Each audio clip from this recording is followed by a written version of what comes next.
Even after that chilling tragedy, this dream is still running effortlessly. Other than the family of the Harmony, it's hard to imagine any other power in the universe that could sustain a building of such magnitude.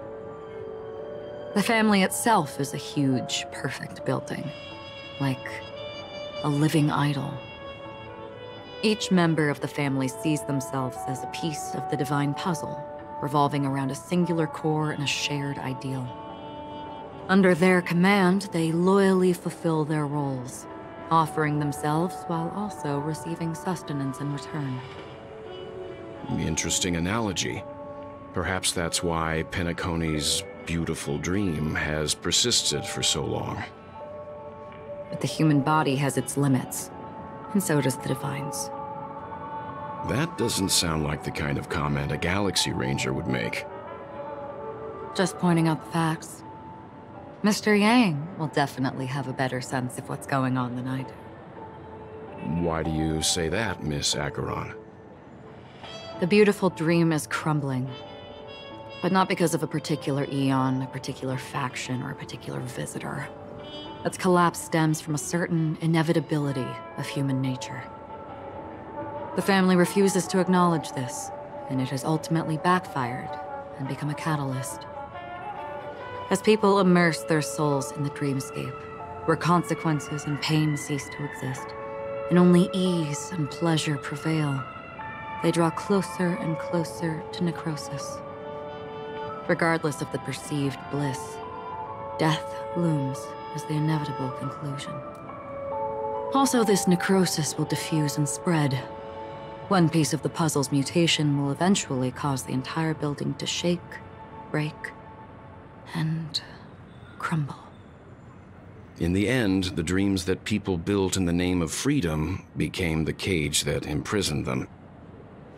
I'm sure you've gained a lot from this trip, Miss Acheron. Are you willing to share your findings with me? Of course. That's if I remember.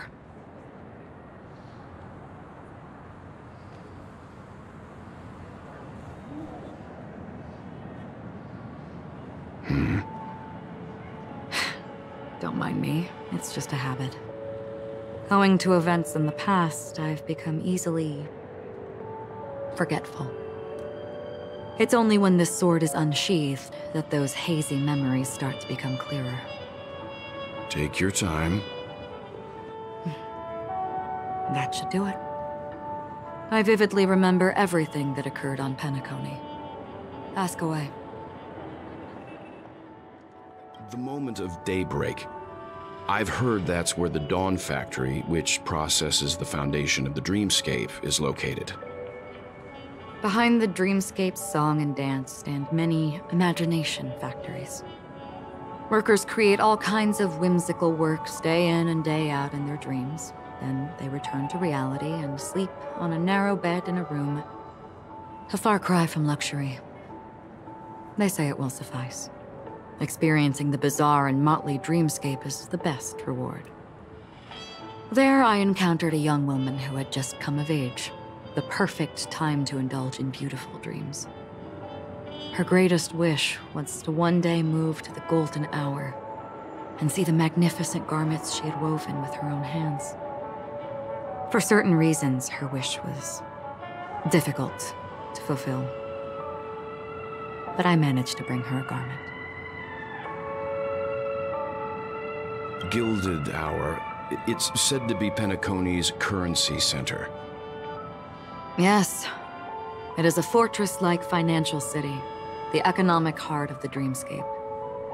The Pepeshi people of the Alfalfa family are there to keep it running, sending blood that is made from money everywhere on Penacony. Everyone there is exquisitely dressed and always in a hurry.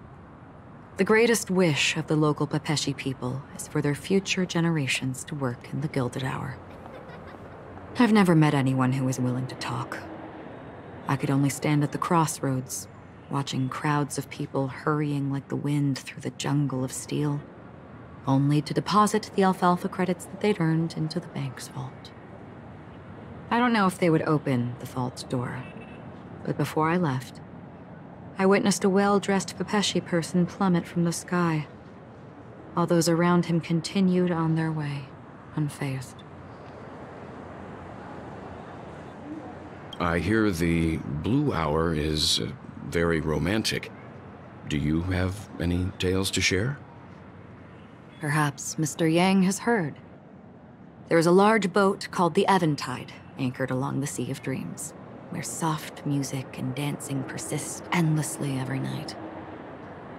I ran into a wizened lady there.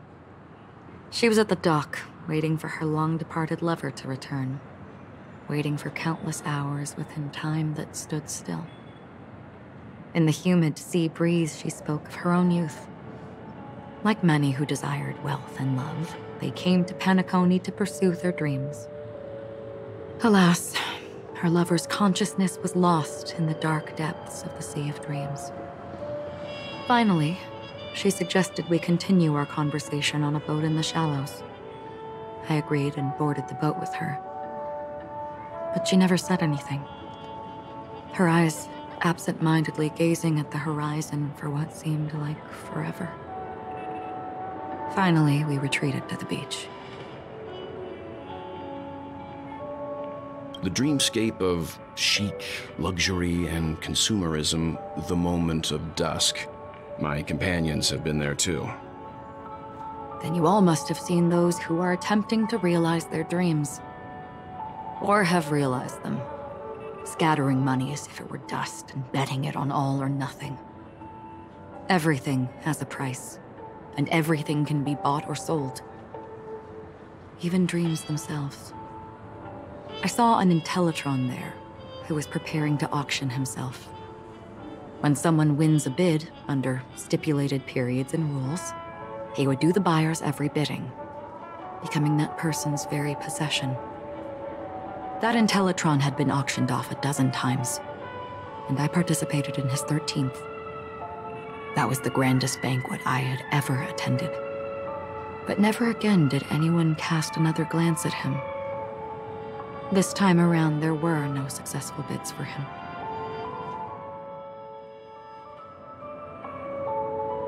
This is what I've seen and heard along the way. Someone once said to me, Penacony wasn't like this a long time ago, nor should it be.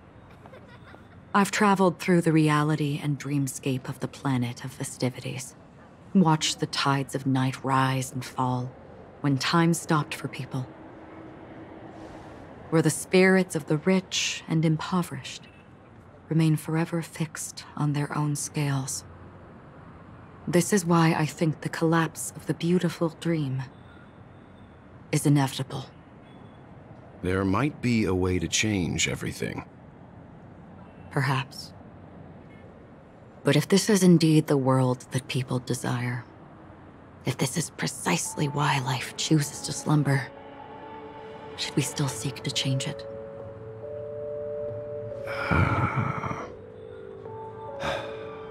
Miss Acheron, now it's my turn to share a story with you. There was a man from my homeland who, at a time when the world was grappling with deep, unhealable pain, made a choice. He wove together the dreams of everyone in the world, linking people's dreamscapes, and shouldered this burden himself. From this, he created a giant, a spiritual atom. And since that moment, the giant stood between heaven and earth, becoming the pillar of the world's existence. As a price, those who found it hard to move forward, who could not advance, forever lost their future. They slumbered in a dream, devoid of disaster and pain, living out their days peacefully in the man's created utopia. And it is because of the wishes of those people who wished not to awaken that this spiritual atom became unbreakable. And yet, you stand here right now, which also means that man failed. Because people must always move towards the future. Even if human weaknesses make them pause when they truly cannot move forward, humanity will eventually seek a way to save itself. And that man, he was never a failure. Like everyone in that world, he etched the possibilities of human nature into his heart. He was the sun chaser of legend, soaring towards the sky and embracing his final victory with his fall. He ascended to heights uncharted, only to come face to face with the sun, a place not visited by anyone before.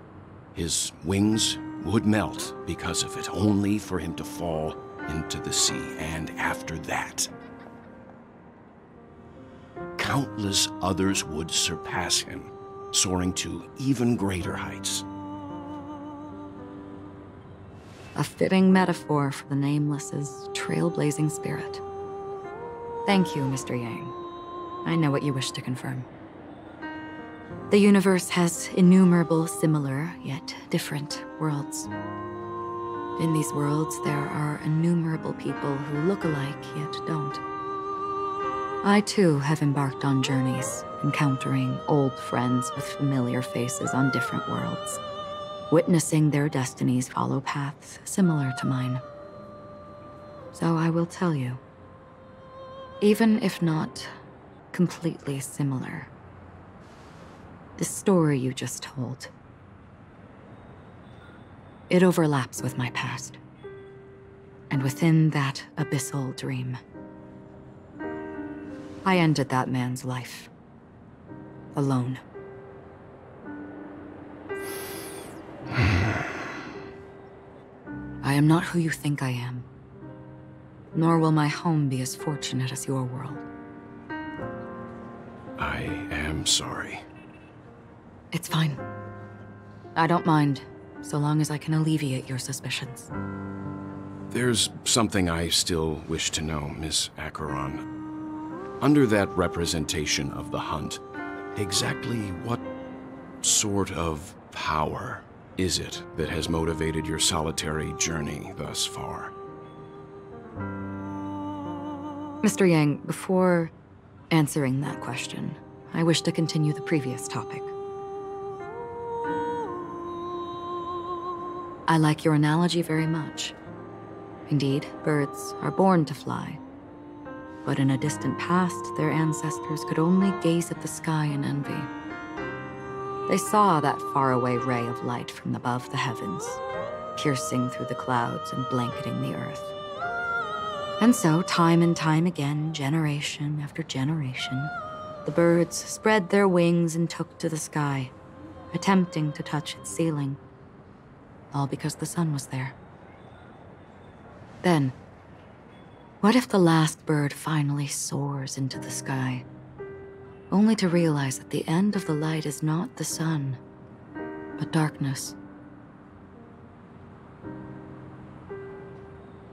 Then why, exactly, do we even walk towards the light?